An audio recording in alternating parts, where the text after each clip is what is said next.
शिक्षा केवल एक शब्द ना होते हुए अपने जीवन का संपूर्ण एक ऐसा ढांचा होता है जिसके आधार पर हम अपने जीवन की कार्यशैली तय करते हैं। किंतु इन दिनों महाराष्ट्र राज्य में शिक्षा का स्तर बहुत ज़्यादा गिरता हुआ नजर आ रहा है। खासकर शिक्षा का स्तर महाराष्ट्र राज्य शासन द्वारा जो स्कूलें चल रही है उसमें ये काफ़ी नीचे हो गया है। इसी के चलते अमरावती शहर में अमरावती महानगर पालिका अंतर्गत जो स्कूलें चल रही है उनकी हालात तो इतनी ज़्यादा दयनीय हो गई है कि जिसे हम सोचकर ही परेशान हो जाते हैं। ऐसा ही एक सच हम आपको बताने जा रहे हैं।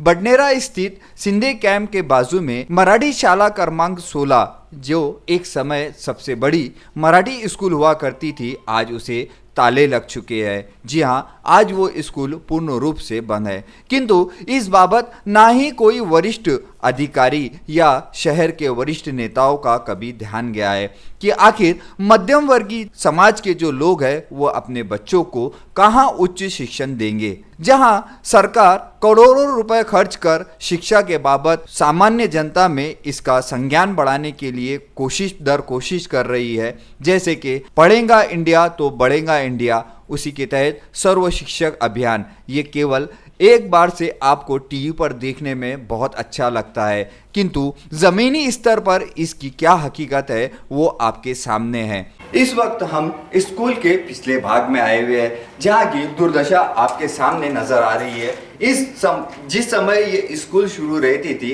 यहाँ पर साफ सफाई का अभाव बिल्कुल भी नहीं था, किंतु यहाँ पर इस समय साफ सफाई का अभाव इतना ज़्यादा बढ़ चुका है, बड़े बड़े झाड़ हो चुके हैं, किंतु सफाई दरकिनार है। यहाँ पर किसी भी प्रकार से सुरक्षा की दृष्टि से कोई भी सुरक्षा गार्ड को नियोजित नहीं किया गया है। अब ऐसे समय में यहाँ पर अनेकों प्रकार के अवैध काम हो रहे हैं। रात के अंधेरे में यहाँ पर आकर अनगिनत अनपहचाने चेहरे विविध प्रकार के अवैध काम कर रहे हैं, किंतु महानगर पालिका की इस ओर किसी भी प्रकार से दृष्टि दया नहीं है, जिसके अभाव में यहाँ पर अनगिनत अवैध काम हो रहे हैं।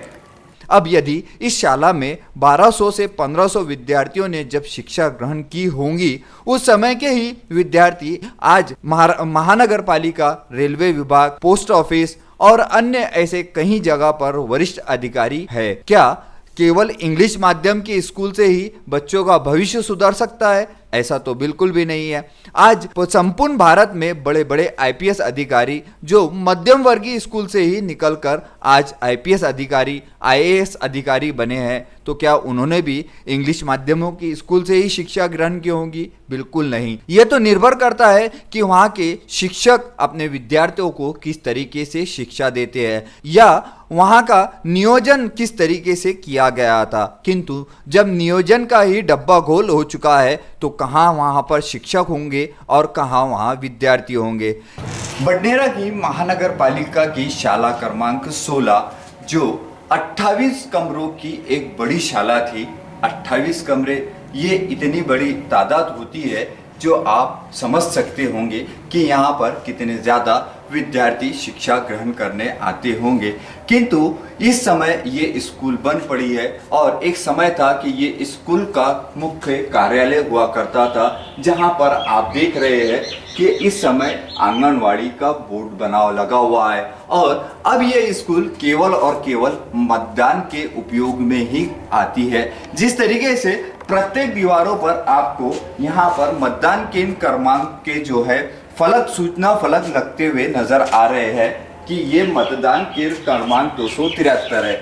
जिस तरीके से महानगर पालिका द्वारा इसे केवल और केवल मतदान के हिस्से उपयोग किया जा रहा है, यहाँ पर क्या दोबारा स्कूल चालू होना ये एक सवाल सा समस्त जनता के द्वारा निर्माण हो रहा है।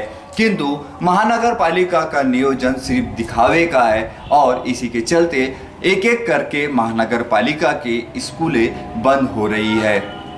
यदि समय रहते बडनेरा क्षेत्रवासियों के लिए ये स्कूल शुरू नहीं की गई तो बडनेरा के मध्यम वर्गीय समाज के बच्चों के भविष्य का क्या होगा। जहां महानगर पालिका द्वारा व राज्य सरकार द्वारा सर्व शिक्षण अभियान तो जरूर चलाया जा रहा है, किंतु धीरे धीरे करके एक एक महानगर पालिका या जिला परिषद की स्कूलें बंद हो रही है। आखिर क्यों? होता यह है कि शहर में इन दिनों पालकों द्वारा इंग्लिश माध्यम की स्कूलों की तरफ बढ़ता हुआ रुझान या महानगर पालिका द्वारा उचित शिक्षण न देने के चलते आज ये स्कूलें बंद पड़ी है। आखिर इस पिछड़े वर्ग क्षेत्र में बडनेरा के सलम एरिया में, जहां पर सिंधी कैंप, इंदिरा नगर, कुरैश नगर, झाड़ीपैल, इन क्षेत्र से विद्यार्थी यहां पर एक समय में आकर शिक्षा ग्रहण करते थे। पुराने भविष्य को अगर से हम टटोले तो यही वो स्कूल थी जहां से कईयों बड़े बड़े वरिष्ठ अधिकारी यहां से ही शिक्षा ग्रहण करके निकले हैं। फिर वो चाहे अपनी सेवा महानगर पालिका में दी होंगी उन्होंने, या फिर रेलवे विभाग में या बैंकों में। उस समय की शिक्षा में या उस समय के जो शिक्षक थे वो इतनी नियोजित ढंग से शिक्षा देते थे कि यहाँ के विद्यार्थी सर्वसम्मानित गुणवान होते थे जो अपना भविष्य सुधारते थे। किंतु आज ये स्कूल अपनी दुर्दशा पर रो रही है। आप देख सकते हैं कि ये स्कूल में नियमित रूप से अंदाज़न कम से कम 15 से 20 रूम थे और यहाँ पर शिक्षा के लिए हमेशा आपको विद्यार्थी नजर आते थे। किंतु आज ये स्कूल विद्यार्थियों के इंतजार में बंद पड़ी है और ये स्कूल में अब विद्यार्थी आपको दूर दूर तक नहीं आते हैं। केवल यहाँ पर आपको जो सर्व शिक्षक अभियान महानगर पालिका द्वारा चलाया जा रहा है उसी के ही स्लोगन दिख रहे हैं जो कि दीवार पर है। आगे आपको हम बताते हैं कि आखिर इस स्कूल का भविष्य क्यों अंधेर में पड़ गया है। होता यह है कि जहां शिक्षकों द्वारा विद्यार्थियों को उचित शिक्षा ना मिलना या आधुनिक दौर के हिसाब से जो स्कूलें आज के समय में चल रही है वो यहाँ पर वो सुविधाएं ना मिलना, इसके अभाव में यहाँ पर विद्यार्थियों की कमी हो गई जिसके चलते ये स्कूल बंद पड़ी है।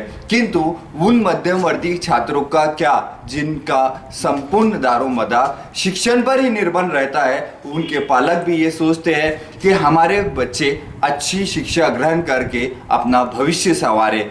क्या महानगर पालिका की ये नैतिक जवाबदारी नहीं है कि इस बंद पड़ी शाला को दोबारा शुरू किया जाए? क्या शिक्षण विभाग की ये जवाबदारी नहीं है कि इस बार बंद पड़ी शाला को दोबारा शुरू किया जाए? क्या क्षेत्र के विधायक की ये जवाबदारी नहीं है कि इतनी बड़ी स्कूल बंद पड़ी है उसे दोबारा शुरू किया जाए? ऐसे अनगिनत सवाल बडनेरा शहर से उठ रहे हैं किंतु इसकी सुनने वाला कोई भी नहीं है। VCN न्यूज़ के लिए कैमरामैन रवीश अहमद के साथ में मोहम्मद शोएबुद्दीन।